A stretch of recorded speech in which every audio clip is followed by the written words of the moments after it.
I'm pleased to welcome to the programme now Dominic Grieve. He is the former UK Attorney General. Thanks for coming on the programme today, sir. First of all, tributes, of course, pouring in today for Prince Philip. The Prime Minister, you just heard him there saying that Prince Philip had earned the affection of generations. What were your thoughts when you heard the news that Prince Philip had passed away? I was very saddened. He certainly has earned the affection of everybody in the country. He was dedicated to public service by supporting the Queen, and that's a hard thing to do when you're the consort. To do that role and to do it through most of your life, and indeed most of his married life, very, very difficult task. And he just shouldered the burden and he got on with it.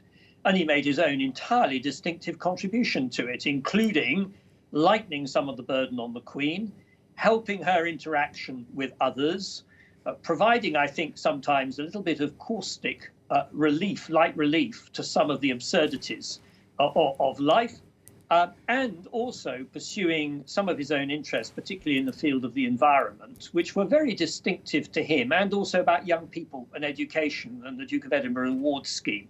He did all those things. And so it was pretty selfless. And when one looks at his record and the fact that he continued doing public duties well into past his middle 90s, it's an extraordinary record of public service, and that's what people are going to remember him for. Yeah, a record of public service you talk about there. You also mentioned some of the more caustic aspects of his personality that he, I think, will also be remembered for. Is there an argument to be made that perhaps some of the gaffes that he was most notorious for means that he will be remembered abroad, perhaps at least, as a little embarrassing for the United Kingdom? I'm not so sure about that. I think that, firstly, I'm not so sure they were gaffes. I think many of them were entirely deliberate. Perhaps they were just a little bit of kicking against the traces when he was performing his public roles. But most of them were pretty sharp and spot on. One or two may have been misplaced. But then the truth in matters of human beings is that we often remember other people for those aspects as much as the things which might appear to be entirely virtuous. And the overall picture is of somebody who was overwhelmingly an outstanding public servant in his service to his wife, the Queen. So I think it'll all be looked at with a great deal of affection. Well, I'd love to talk to you now about what happens in the next few days, if I may. You are the former Attorney General of the United Kingdom, for our viewers around the world who may not know. That's one of the top legal positions in the UK. And I wonder what you make of some of the sort of logistical and perhaps legal challenges ahead, not least trying to organise a funeral of this magnitude during the pandemic. What are your thoughts? I'm sure that it's all been very carefully thought about, because on the face of it, the Prince has been very ill, the Duke, for some weeks. And I think the news today didn't come as a surprise.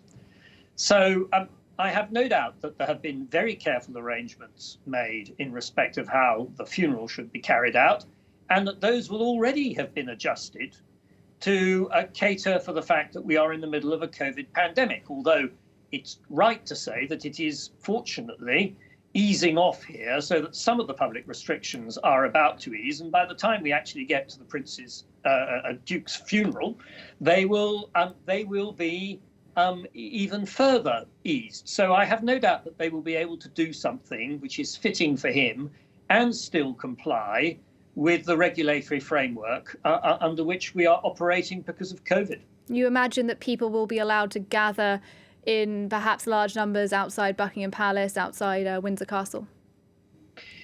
I don't know how they will manage that, but I have no doubt that in consultation with the police, it will be done. It's worth bearing in mind that the chances of being infected with coronavirus out of doors are very, very low, particularly if some reasonable amount of social distancing is maintained. So whilst I dare say that people will not be asked to be jam-packed, I can't see myself a reason why people won't be able to witness what is going on. But it may be that numbers will have to be restricted.